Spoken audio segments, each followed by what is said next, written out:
ইতিমধ্যে তাকে আমরা গতকালকে একটি লিগ্যাল নোটিশ পাঠিয়েছি এবং সংবিধান লঙ্ঘন করার কারণে, মন্ত্রী পদমর্যাদার একটি দায়িত্বের থেকে সংবিধান লঙ্ঘন করার কারণে তাকে পদ ছেড়ে দেওয়ার জন্য আমরা 72 ঘন্টা একটি আলটিমেটাম দিয়ে গতকালকে আমরা একটি লিগ্যাল নোটিশ ছেড়েছি এবং আমরা আশা করছি যে এই লিগ্যাল নোটিশের ভাষ্য এবং সংবিধানের প্রতি শ্রদ্ধা দেখে উনি আগামী 72 ঘন্টার মধ্যে পদত্যাগ করবেন। যাদেরকে পাকিস্তান পন্থী বলা হয় তারা এদেশে নিশ্চিত মৃত্যু জেনেও তারা দেশে ফিরে এসেছে, তারা শহীদ হয়েছে।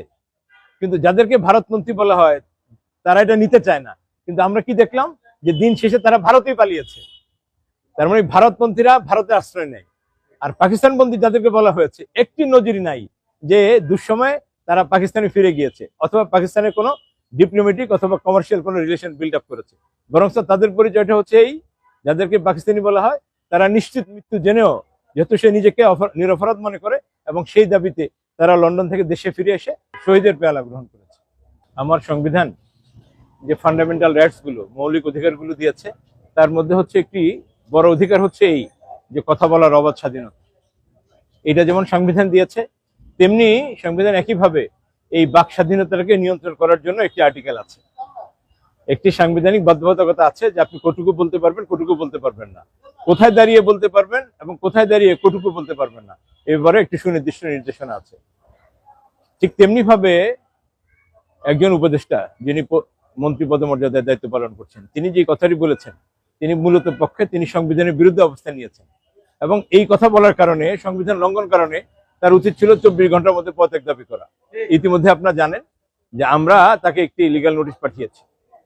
ইতিমধ্যে তাকে আমরা গতকালকে একটি লিগ্যাল নোটিশ পাঠিয়েছি এবং সংবিধান লঙ্ঘন করার কারণে, মন্ত্রী পদমর্যাদার একটি দায়িত্বের থেকে সংবিধান লঙ্ঘন করার কারণে তাকে পদ ছেড়ে দেওয়ার জন্য আমরা 72 ঘন্টা একটি আলটিমেটাম দিয়ে গতকালকে আমরা একটি লিগ্যাল নোটিশ ছেড়েছি এবং আমরা আশা করছি যে এই লিগ্যাল নোটিশের ভাষ্য এবং সংবিধানের প্রতি শ্রদ্ধা দেখে উনি আগামী 72 ঘন্টার মধ্যে পদত্যাগ করবেন। এটি হচ্ছে একটি বিষয়। দ্বিতীয় যে বিষয়টি উনি বলেছেন সেটা হলো যে একটি অংশকে, এই নাগরিকদের একটি অংশকে উনি পাকিস্তানপন্থী বলেছেন।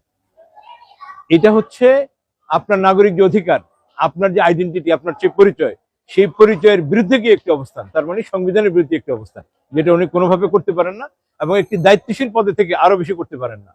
সবচেয়ে বড় কথা হলো এই যে 71-এ যে মুক্তিযুদ্ধের মাধ্যমে এই দেশ স্বাধীন হয়েছে, 16 ডিসেম্বরের পরেই এই অবস্থান থেকে আমরা মুছে ফেলেছি। এটা ঠিক যে 16 ডিসেম্বর আগে আমার সংবিধান আমাকে পাকিস্তানি বলে আমাকে পরিচয় দিয়েছিল এবং আমার পাসপোর্ট থেকে শুরু করে ন্যাশনাল আইডেন্টিটি সবই পাকিস্তানি হিসেবে ছিল।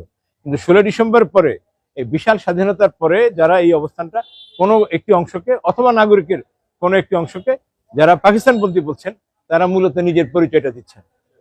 তারা মূলত নিজের পরিচয়টা নিজেকে পাকিস্তানি বলে নিজেকে জাহির করছেন। কিন্তু এদেশের জনগণ, এই মোরলেস 16 কোটি জনতা, কেউই এখন আর পাকিস্তানের পক্ষে নেই, থাকবার কোনো প্রশ্নই আসে না। এবং আমাদের যদি ভৌগোলিক অবস্থান দেখি, সেইটার কারণে রাজনৈতিক অথবা অর্থনৈতিক আমাদের যে লিওজ আছে, ইন্টারন্যাশনালি যে বিজনেস আছে, সেখানেও ভারত পাকিস্তানের সাথে আমাদের এমন সম্পর্ক নাই যে নাগরিকের কোনো একটি অংশকে উনি পাকিস্তানি বলতে পারেন। এই পাকিস্তানি বলার মাধ্যমে তিনি তার পরিচয়টা তুলে ধরেছেন, নিজের আত্মপরিচয় দিয়েছেন। বাংলাদেশে এখন আমরা দেখতে পাচ্ছি যে কোনো ধরনের ঘটনা ঘটলেই তথ্য প্রমাণ ছাড়াই জামাত শিবিরের উপরে দোষ চাপিয়ে দেওয়া হচ্ছে। এটা কেন করা হচ্ছে বা কোন টার্গেটে করা হচ্ছে বলে আপনি? দুইটা বিষয় বলি। 1941 সালে জামাত ইসলামী প্রতিষ্ঠার পর থেকেই জামাত ইসলামী তথ্য সন্ত্রাসের শিকার। জামাত ইসলামী তথ্য সন্ত্রাসের শিকার এবং আলহামদুলিল্লাহ জামাত শিবির অত্যন্ত ধৈর্যের সাথে নিয়ম নীতি এবং ইসলাম মেনেই এই তথ্য সন্ত্রাসের প্রতিবাদ করেছে, প্রতিরোধ করেছে। আমাদের বিরুদ্ধে প্রথমে তো জামাত ইসলামের বিরুদ্ধে যে কথাটি বলা হচ্ছে, সম্ভ্য হত্যার ব্যাপারে যে কথাটি বলা হয়েছে, আপনি দেখবেন এই বিষয় নিয়ে কিন্তু তারা প্রচুর জলঘোলা করেছে। ঢাকা বিশ্ববিদ্যালয়ের ভিসির পদত্যাগ দাবি করেছে। অর্থাৎ ঢাকা বিশ্ববিদ্যালয়ের ভিসির যে টেরিটরি আছে, যে নিজস্ব এরিয়া আছে, এই দুর্ঘটনাটি সেই টেরিটরির বাহিরে ঘটেছে, কোনোভাবে তার নিয়ন্ত্রণে না। আসলে মূলত যেটা হয়েছে, ব্যাখ্যাটা এভাবে আমরা দিতে চাই, সেটা হলো এই যে এই 54 বছরে বাংলাদেশের যতগুলি ঘটনা ঘটেছে, আওয়ামী লীগকে নিষিদ্ধ করার মতো একটি বড় ঘটনা এই দেশে ঘটেছে। দেশপ্রেমিক জনতার চাহিদার কারণে এই ঘটনাটি ঘটেছে। দুর্ভাগ্য হলো এই বিএনপি বা তার লেজুর ভিত্তিক সংগঠনগুলো এই ধরনের একটি সুকর্মের সাথে, সাকসেসফুল একটি পলিটিক্যাল হিস্ট্রির সাথে তারা তাদের নামটি যোগ করতে পারেনি, যার কারণে ঈর্ষার বশবর্তী হয়ে, হিংসার বশবর্তী হয়ে তারা এখন উদর পিণ্ডি বুদুর ঘরে চাপানোর চেষ্টা করতেছে। এবং আমরা দৃঢ়তার সাথে বলি, শুধু জামাত ইসলামের ইতিহাস না, শুধু জামাত ইসলামের ইতিহাস না, ইসলামপন্থী কোনো দল এই ঘটনার সাথে সংশ্লিষ্ট ছিল না এবং জনগণ মনে করছে এখন, যদি তদন্ত সাপেক্ষ একটি বিষয়, সাবজুডিস একটি বিষয়, কিন্তু এই হত্যাকাণ্ডের সাথে তারাই নিশ্চয় জড়িত কিনা এমন কিছু ভিডিও ফুটেজ, এমন কিছু ঘটনা সোশ্যাল মিডিয়া এখন ভেসে বেড়াচ্ছে। এবং আমি ব্যক্তিগতভাবে একজন আইনের কর্মী হিসাবে মনে করি দিন শেষে তদন্তের মাধ্যমে যারা এই ষড়যন্ত্র করেছেন, যারা এই হত্যাকাণ্ডটি ঘটিয়েছেন তাদের নাম বেরোয় আসবে এবং যারা এখন এটা নিয়ে খেলা খেলছেন তারাই এই জন্য অভিযুক্ত হবেন বলে আমার কাছে মনে হচ্ছে ঘটনা প্রবাহে। ৩৬শে জুলাই আমরা যে কথাটি বলছি, ৫ই আগস্টের আগে আন্দোলনে আপনি দেখবেন যে একটু যদি পেছনে যাই আমরা 30 জুলাইতে 29 জুলাইতে কিন্তু একটি দলের সেক্রেটারি জেনারেল কিন্তু কথা বলেছিলেন যে ছাত্রদের আন্দোলনের সাথে আমাদের কোনো সম্পর্ক নেই। এবং যদি শহীদদের সংখ্যাটা পর্যালোচনা করেন তাহলে ইসলামী ছাত্র শিবির বা ইসলাম মানা দলগুলোর যত নেতাকর্মী মরেছে, যারা এখন এই অভিযুক্ত তুলছেন তাদের কিন্তু এত নেতাকর্মী সেদিন শহীদ হয়নি। সো তাদের এই ঈর্ষা থেকে, তাদের এই অবস্থানটা দুর্বল করার জন্য আজকে যা করছে এটি একটি পলিটিক্যাল স্ট্যান্ডবাজি, আর কিছুই না। আমরা দেখি বাংলাদেশে যারা বাংলাদেশকে পছন্দ করে, ভারতের বিরোধিতা করে, তাদেরকে কিন্তু খালি পাকিস্তানপন্থী বলা হয়। আসলে এই জিনিসটা কেন করা হচ্ছে আপনি খেয়াল করে দেখেন। বাংলাদেশে কিন্তু এমন কোন আমরা মানুষ দেখি না আমাদের এই বয়সে যে আমি পাকিস্তানকে ভালোবাসি, আমি পাকিস্তান আমাদের বন্ধু, কেউ বলেনি। কিন্তু ইন্ডিয়া, আমার বন্ধু ইন্ডিয়া, স্বামী স্ত্রীর মতো সম্পর্ক অনেক কিছু শুনেছি, কিন্তু যারা বাংলাদেশকে ভালোবাসে তাদেরকে কেন পাকিস্তানপন্থী? আমি একটি উদাহরণ দিয়ে আপনাকে বলবো। আপনি দেখেন, যাদেরকে পাকিস্তানপন্থী বলা হয় তারা এদেশে নিশ্চিত মৃত্যু জেনেও তারা দেশে ফিরে এসেছে, তারা শহীদ হয়েছে। কিন্তু যাদেরকে ভারতপন্থী বলা হয় তারা এটা নিতে চায় না। কিন্তু আমরা কি দেখলাম যে দিন শেষে তারা ভারতেই পালিয়েছে। তার মানে ভারতপন্থীরা ভারতে আশ্রয় নেয়। আর পাকিস্তানপন্থী যাদেরকে বলা হয়েছে একটি নজির নাই যে দুঃসময়ে তারা পাকিস্তানে ফিরে গিয়েছে অথবা পাকিস্তানের কোনো ডিপ্লোম্যাটিক অথবা কমার্শিয়াল কোনো রিলেশন বিল্ড আপ করেছে। বরং তাদের পরিচয়টা হচ্ছে এই, যাদেরকে পাকিস্তানি বলা হয় তারা নিশ্চিত মৃত্যু জেনেও, যেহেতু সে নিজেকে নিরপরাধ মনে করে এবং সেই দাবিতে তারা লন্ডন থেকে দেশে ফিরে এসে শহীদের পেয়ালা গ্রহণ করেছে। আসলে বাংলাদেশে পাকিস্তানপন্থী বলে কেউ নাই। যারা বাংলাদেশে আমরা বসবাস করি সবাই বাংলাদেশী। পন্থী বলা হয় যে সেই দেশের কথা বা প্রেসক্রিপশনে কেউ চলে কিনা।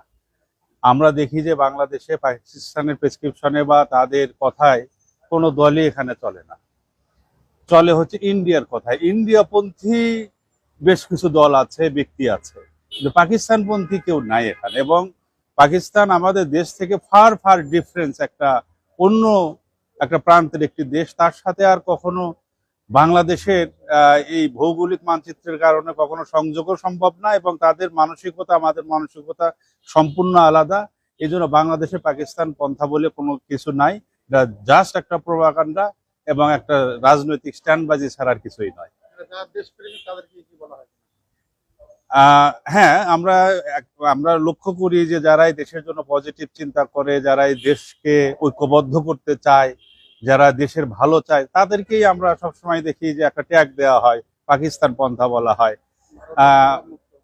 আমরা ভারতের প্রভাব মুক্ত হতে চায়। হ্যাঁ, আমরা আসলে ইন্ডিয়ান প্রভাব মুক্ত হতে চাই। ইন্ডিয়া আমাদের প্রকাশ্য শত্রু এবং তারা সেটা স্বীকার করে। তাদের কর্মকাণ্ডে সবকিছুতে আমরা দেখি যে তারা আমাদেরকে দেখতে পারে না। আপনারা জানেন যে ইন্ডিয়ার লোকেরা, মন্ত্রীরা প্রকাশ্যে আমাদের বিরুদ্ধে কথা বলে। তো তাদের সাথে যারা থাকে তারা বাংলাদেশের শত্রু এবং অন্য সবাই বাংলাদেশের বন্ধু। এটাই হচ্ছে আমার কথা। হঠাৎ করে কোনো তদন্ত ছাড়াই শেখ হাসিনার মতো কোনো কিছু ঘটলে জামাত শিবিরের উপরে চাপিয়ে দেওয়া হচ্ছে। আসলে এই বিষয়টা এখন আর মানুষ খাবে না। এই কাজ করে শেখ হাসিনা পতন হয়েছে, সে পালাতে বাধ্য হয়েছে। আমি মনে করি যে এই ধরনের কাজ যারা করবে তাদেরকেও এই দেশের মানুষ প্রত্যাখ্যান করবে। তাদেরকে এই দেশে তারা সকলে শত্রুতে পরিণত হবে এক সময়। এটা শুধুমাত্র একটি দলকে দোষারোপ করার জন্য এই কাজগুলো কোনোভাবে করা ঠিক নয়। একটা পোস্টে বসে, রাষ্ট্রীয় একটা পোস্টে বসে উনি জামাত শিবিরের বিপক্ষে ডাইরেক্ট কোনো স্ট্যাটাস দিতে পারেন কিনা? হ্যাঁ, একজন মন্ত্রী বা একজন উপদেষ্টা, মন্ত্রী পদমর্যাদার একজন লোক, তিনি একটা কনস্টিটিউশনের আন্ডারে শপথ গ্রহণ করে রাগ, অনুরাগ, বিরাগ, ক্ষোভ কোনো কিছুর তার ভেতরে কাজ করবে না। এগুলোর ঊর্ধ্বে উঠে সে দেশের সকল মানুষের জন্য সমান চিন্তা করবে। কিন্তু একজন উপদেষ্টা যখন রাগ অনুরাগের বশবর্তী হয়ে কোনো একটা দলকে সরাসরি ব্লেম করে তদন্ত ছাড়াই, প্রমাণ ছাড়াই, তখন বুঝতে হবে যে তিনি শপথ ভঙ্গ করেছেন এবং তার আসলে পদত্যাগ করা চাই, দরকার।